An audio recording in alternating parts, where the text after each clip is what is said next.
Hello everyone and welcome to my annual video where I rank all the books I read in the past year.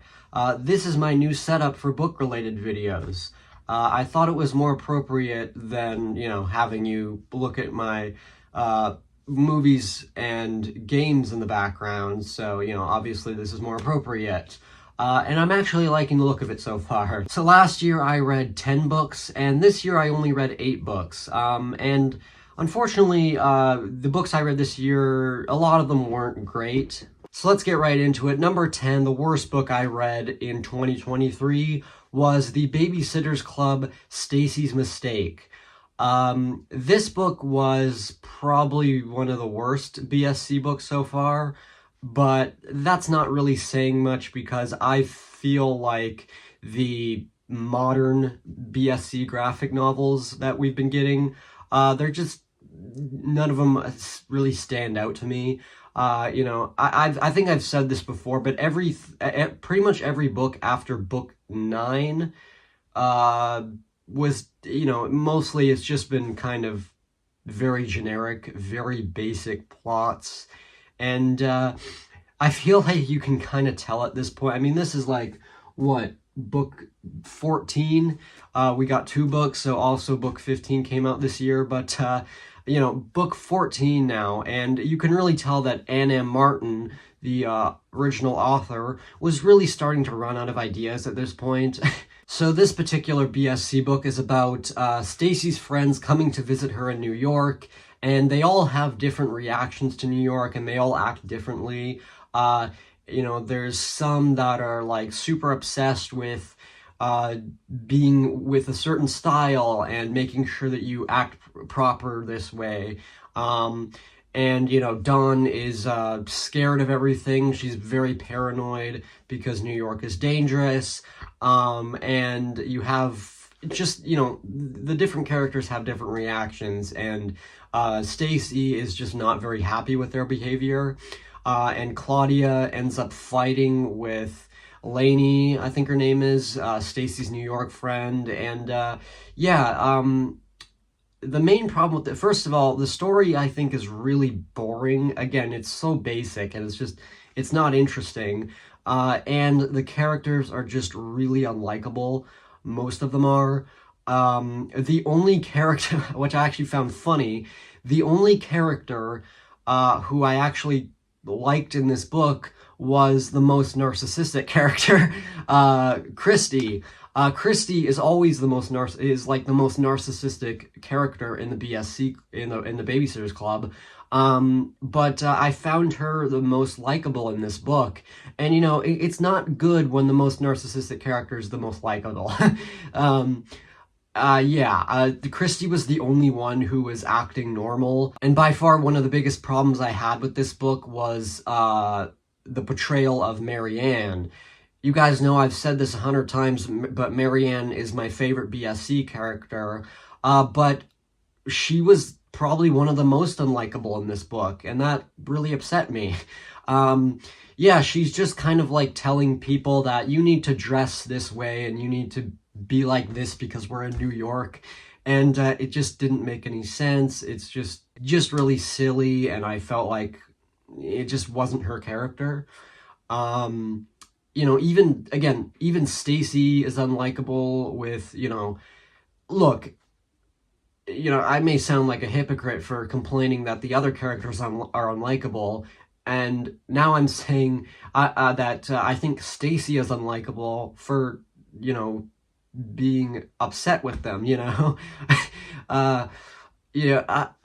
I just feel like Stacey could have treated them better, she's like rolling her eyes constantly, being like, oh, my friends, can you believe this? They're acting crazy, and it's like, well, they're in New York, they've never been to New York, anybody's gonna be like amazed by what they see no matter where they go for the first time, and I just felt like Stacey could have handled that better.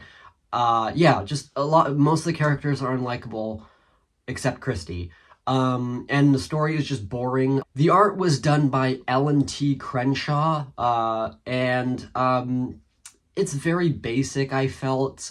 Again, it's passable art. It's not terrible, but I just didn't, it doesn't have that distinct style like some of the previous books it had. So yeah, this book was just kind of really bad. So yeah, Stacey's Mistake is the worst book I read. So at number 7, not number 9, is School Trip by Jerry Craft. This is the sequel to New Kid and Class Act, 2 books that I really liked, but unfortunately School Trip is the worst in the series so far. It's not even a contest. So in this book, Jordan, Drew, and Liam and all their classmates go on a school trip to Paris. And this book really just felt like it had no sense of direction. The entire book was just, they go to Paris and they're, amazed by what they see, and they all have different... I just said this with Stacey's Mistake.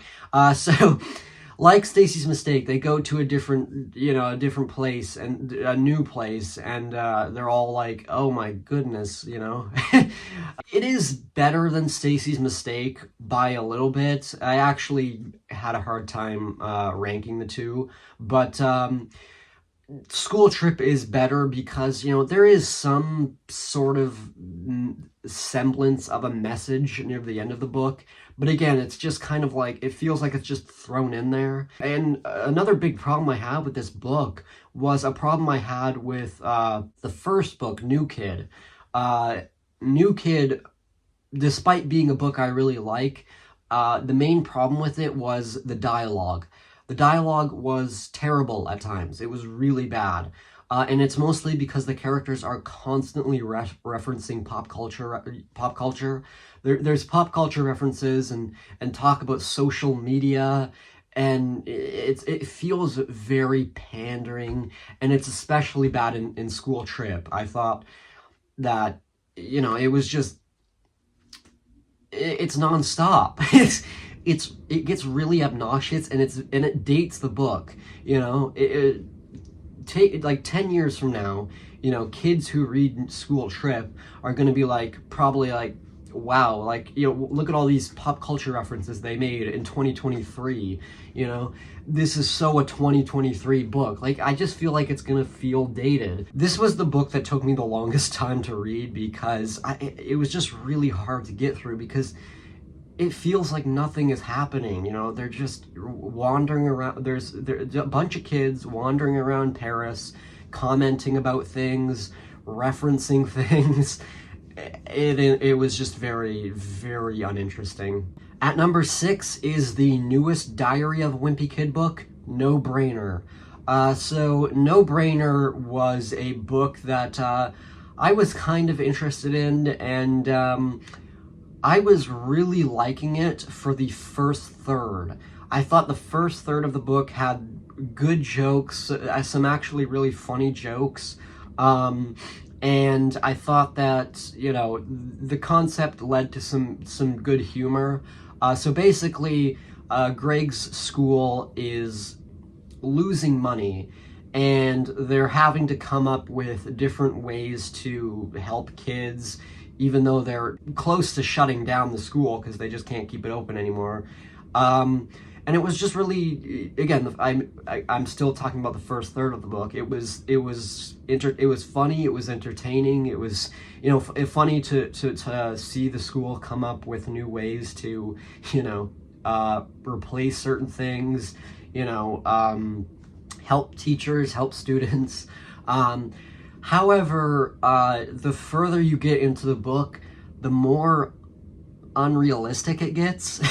And that's the biggest problem with this book. No Brainer just takes the most wacky concepts and the most unrealistic concepts and just throws them in the book. It just gets weirder and weirder. And maybe some people would like that and praise that aspect. But I just felt like it was a bit too unrealistic for my, taste. I just, they at one point they bring a robot into the school, and at one point the robot is like the principal, the robot is playing cards with the janitors. And again, I don't want to sound like an idiot. I understand that AI is advanced nowadays, it's been hotly debated nowadays. AI is becoming very advanced, but this was like a robot. This wasn't like an AI on a computer. This, you know, that would make sense, but it's just like a robot that roams the halls, and it's like they put it as they make him the principal at one point. It just doesn't make any sense.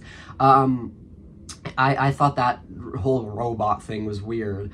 But there's also other things, like at one point Greg himself becomes the principal. What?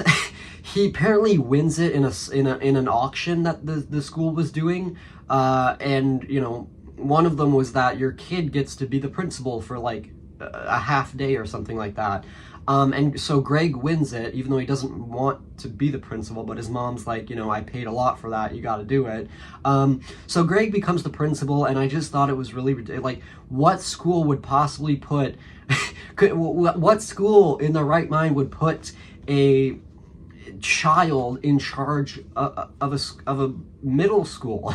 It just was, this was the point where I was just like, what am I reading? Like, this is so silly.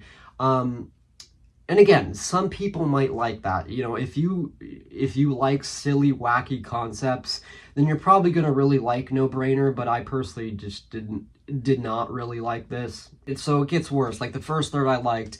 The second third, it was like starting to become a little bit unrealistic. And then the last third was Greg becomes principal and the robot becomes principal or whatever. And at one point, they do something that no other Wimpy Kid book has ever done.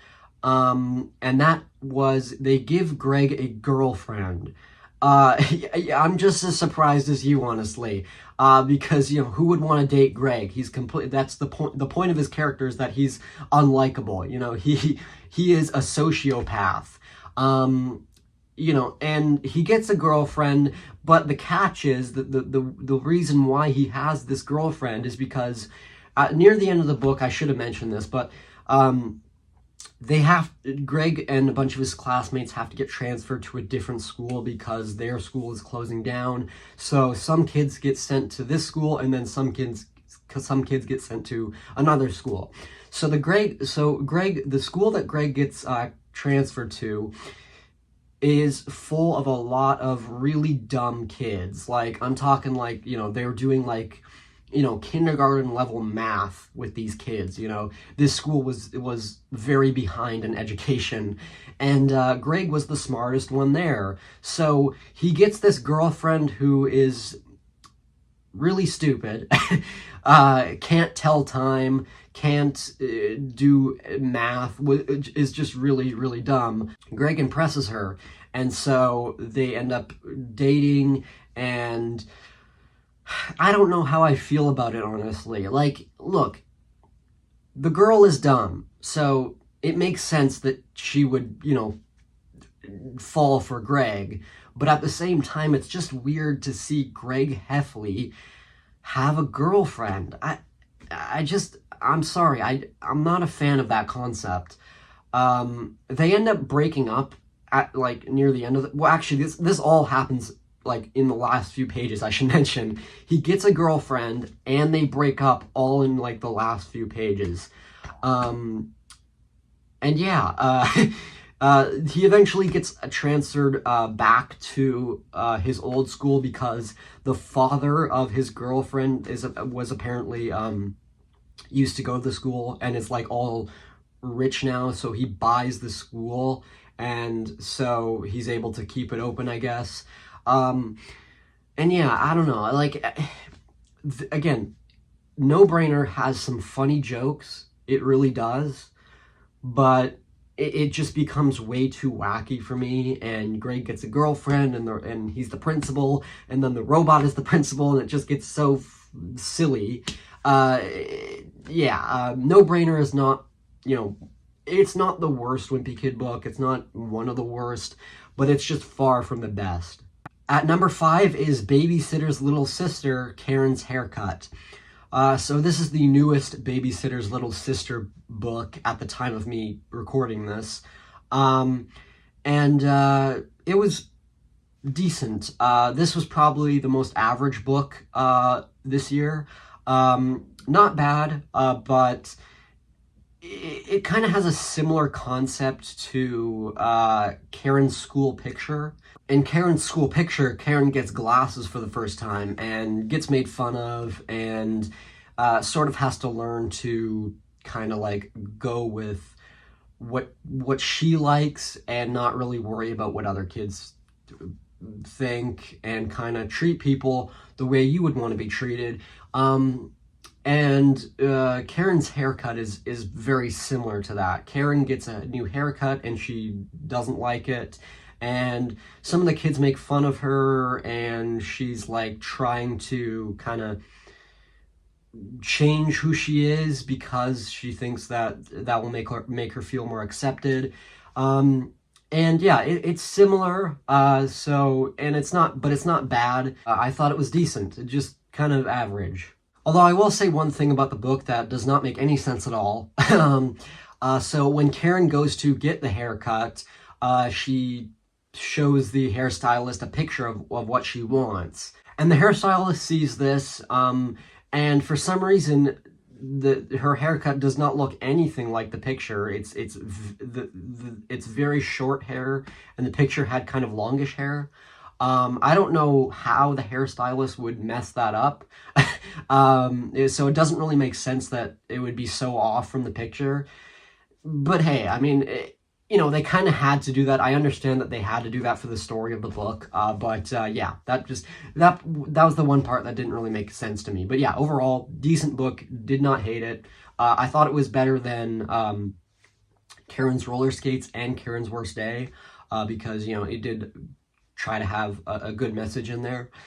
Even if that message is similar to, like I said, Karen's School Picture, but, at least it's not like a nothing book like Karen's Roller Skates and Karen's Worst Day. At number 4 is Dork Diaries, Tales from a Not-So-Posh Paris Adventure.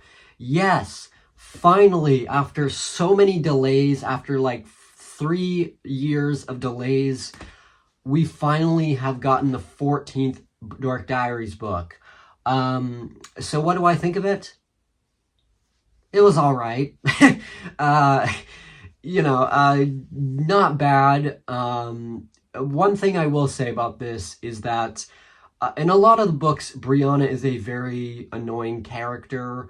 But I have to say, in this book, I really liked Brianna. She was very likable. Her character is very sweet in this book. Brianna helps Nikki a lot in this book, and tries to make her feel better, and I was very surprised to see that, and I really liked that aspect of the book. Another good aspect of the book is that Nikki goes to Paris in this book, which, another book, School Trip, they also went to Paris, so I guess this was just the year of graphic novels where characters go to New York and Paris, go to new places.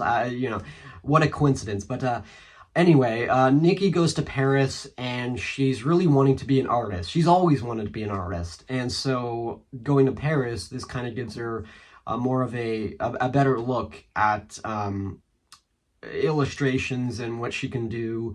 That aspect of the book was good, and what's really clever about that is that they have different illustrations. So, like, you have the art style that Nikki will usually draw in her diary, but then you also have certain pages where she'll have a unique style to it, because she's trying to, like, practice and, like, I guess kind of train herself, to be a better artist and to have her own voice, kind of, I guess. So I thought that was really clever, because you have her usual diary illustrations, and then you have her Paris unique illustrations.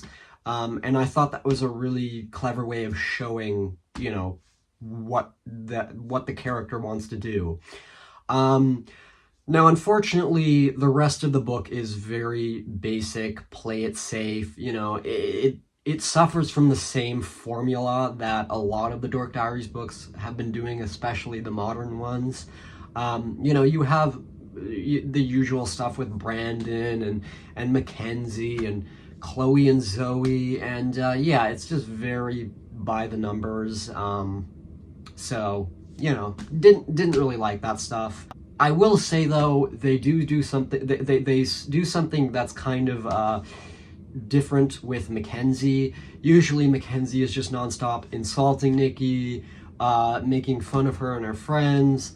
But in this book, there's a part near the end, I think, where they get Nikki and Mackenzie get lost somewhere together, and Nikki is actually the one who kind of helps them out of it, and Mackenzie ends up thanking Nikki, and you know, I think calls her nice or something like that. Which, you know, it's good to see like some sort of character development happening, even if it's just a tiny bit. So, you know, that was probably the biggest character development we've gotten in what, like, years? So, you know, that was pretty crazy. Yeah, so like I said, the rest of the book is very formulaic. I'm kind of interested in the next Dork Diaries book because I think that's the book where Nikki is going into high school, so could be interesting, but again, who knows? I mean, you know, all of the modern Dork Diaries books have very little development and have very by-the-numbers plots, so I don't have high hopes, but, you know, high school could be interesting. We'll see. At number 3 is the newest Babysitters Club book by the time I'm filming this, Claudia and the Bad Joke. So this graphic novel was adapted and illustrated by Arlie Nopra, and I thought she did a good job with the art. You know, finally, for the first time in a long time, we have a really good art style. Not my favorite art style. I still think Gail Galligan is my favorite illustrator for BSC, but the art was good. I liked the style. Now, when I first read the title and the synopsis on the back of the book, I was like, you know, sounds pretty basic. Again, I thought it was going to be another, you know, modern BSC graphic novel where the plot is very basic and you can tell they're running out of ideas, like I said. But I was surprised. I kind of liked this book. Not far from the best, you know, not the best book, but, you know, probably out of the books after 9, this might be my favorite. I was very surprised by it. So Claudia has this kid that she was babysitting, and the kid is a practical joker, constantly pulling pranks on Claudia and the other members of the BSC, basically just pulling pranks on everyone. And the BSC had enough of it. They're tired of it. So that's kind of like plot A, but would you believe if I said that there's a plot B to this book? I know, crazy. A modern BSC book has a plot B, but yes, there is a plot B, and I enjoyed plot B way more than plot A. So I'm going to start with plot B because I like it, and not plot A I didn't like, so I'll start with what I liked. So Betsy, the kid, pulls a prank on her that leads to Claudia breaking her leg. And this has her starting to question whether she wants to continue the Babysitters Club because she wants to be an artist. Again, there's so many coincidences this year. You know, you have 2 characters I read about that want to be artists, and then you have 3 different books that have characters going to new places. But yeah, whatever. Anyway, a bunch of coincidences. But so Claudia wants to be an artist, so she's not sure if she really wants to risk continuing being a part of the Babysitters Club because she's afraid that she might break her arm or break her hand, which would obviously cause problems. And so she kind of has a dilemma. And that part of the book I enjoyed, you know, Claudia basically learning that, you know, you got to take risks sometimes. However, now we get into the plot A, which I thought was really immature, because basically, you know, they're tired of Betsy's pranks. So the BSC are like plotting against this child, you know, this literal child, and they're like, how can we get her back? How can we, you know, give her a taste of her own medicine, you know? And it's just really weird. Like, it's a kid, you know, the kid, like, you could have easily just sat her down and you know, lectured her about how it's not really safe a lot of the time to pull pranks, and, you know, people aren't happy with it, you know, you could have just sat her down and talked to her. But no, they decided to take the immature route and prank her back. So, you know, especially Christy is pranking her. You know, it's like it starts a pranking war, I guess. Um, and yeah, I just felt like the way they handled the kid was really immature. You know, you don't have to sink down to the kid's level, you know? Yeah, so basically the last straw for Betsy is Christy embarrasses her in front of her friends in a movie theater, and she's like, why would you do that? And then Christy's like, well, now you know how other people feel. And again, like, I guess some people would argue that Betsy kind of deserved it, but I'm like, I just think, you know, she's a young child, you know, she's being silly, she's being, you know, she doesn't care, you know, so I feel like you could have just handled it better and not be immature about it. So that was like the part of the book that I just thought was kind of stupid. But overall, yeah, Claudia and the Bad Joke is definitely one of the better recent BSC books. At number 2 is Babysitter's Little Sister, Karen's Birthday. Yes, I'm just as surprised as you that this is number 2. I really wasn't expecting to like this book because, you know, the title, Karen's Birthday, it just sounded like it was going to be very a basic children's book, and I was like, you know, whatever. I read it, and I was pleasantly surprised. This is the best Babysitter's Little Sister book so far. Easily. It's not even a contest.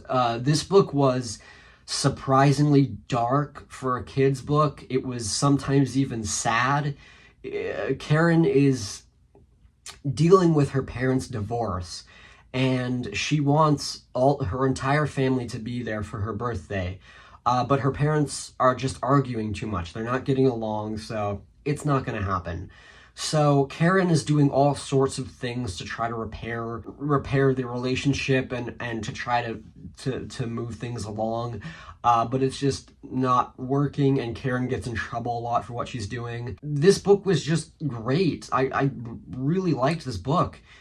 Like I said, it was dark, it was sad, the panels, the art style was great. Like I said, Katie Farina always does a great job, but especially in this book, some of the panels are very effective at telling the story. There's even one point in the middle of the book where, you know, it's a spread, and it's amazing. It's a spread page with no dialogue, and it's just Karen standing by the couch, and her mom's in the kitchen talking on the phone, arguing. And there's no dialogue. It's so effective. You know what's happening, and again, I can't praise this book enough. This was great. And also, I keep on getting surprised by these little sister books because they have a surprisingly good amount of continuity. The continuity is consistent for these children's books. I mean, like, Karen evolves as a character, and, you know, the books aren't episodic like you would think. Like, honestly, I would say that the Babysitter's Little Sister spin-off books that are for children are more consistent with continuity than the main Babysitter's Club books, which are for older kids. The Babysitter's Club books feel very episodic, whereas Babysitter's Little Sister is more linear in storytelling. I don't know why, but it just is. I mean, Karen evolves over time with each book. To be honest, besides Besties, which is a spin-off series of the Click books, which I've made it very clear I really like, especially the second book last year was my favorite. But Babysitter's Little Sister is probably my second favorite spin-off series that I read. I mean, they're not even targeted towards me, but a lot of them are really good. The only ones that I didn't like were 2 and 3, but the rest of them, 1 and 4 were silly, but they were they were entertained, they were enjoyable. And then you have 5, 6, and 7, which are, like, I think genuinely good kids' books. So after saying all that, you're probably wondering what is better than Karen's Birthday? What could beat the biggest surprise of the year? Well, it was a close race because I had a hard time deciding. Karen's Birthday was honestly almost number one. That's how much I liked it. It was almost number one, but I decided to put this book number one instead. And number one, my favorite book of 2023 is Surprisingly Sarah. Now, last year's Emmy and Friends books, Remarkably Ruby, was a book that I really did not like, full of cliches and unlikable characters. However, Surprisingly Sarah is much better. This book was good. Now, this book is about a crush. Now, after hearing me say that, you're probably going to think it's super cliche and generic, but no, this book takes the crush angle and kind of flips it and does something that I haven't seen any other book do. So in this book, Sarah has a best friend named Leo, and Leo has a friend named Ben who Sarah has a crush on. Now, one thing you have to know is that all of the Emmy and Friends books have a twist near the end of the book. Some of them are big twists, some of them are smaller twists. And this book does something different. It reveals the twist early on in the book. Basically, the twist in Surprisingly Sarah is that you're seeing two different scenarios, two different outcomes at the same time. You get to see a scenario where Sarah asks out Ben, and you get to see a scenario where Sarah chickens out and doesn't ask out Ben. So you get to see two different sides of a story, and it was great. I thought it was creative. This is like one of the best crush stories I've read about, at least in a long time. It was just really interesting. The twist being early on is refreshing and is something new. And yeah, you get to see Ben's reaction and how he handles it in one scenario, and then in the other scenario you get to see Ben's reaction, to Sarah having a crush on him, but she never asked him out. Near the end of the book, spoiler alert, but it's actually revealed that Leo has a crush on Sarah. Now here's the thing. Usually I don't like books that have a boy and a girl main character and they're best friends throughout the majority of the book, and then it's revealed that they like each other and they get together. I've seen that happen before and I just don't like it. I really don't. But the thing with this book is it reveals that Leo has a crush on Sarah. However, Sarah doesn't feel the same way. And guess what? Nothing becomes of it. Leo moves on. That's it. They remain good friends, and that's it. Again, I really was hoping it wouldn't go in the direction I was thinking it was going, and thankfully it did not. So that's something I have to praise about this book, is that it takes concepts that you've seen before, but flips it. It does different things with the concepts. This was great. Surprisingly, Sarah is not my favorite Emmy and Friends book, but I think it's the best we've had in a while. So there you have it. That was all the books I read in 2023 ranked.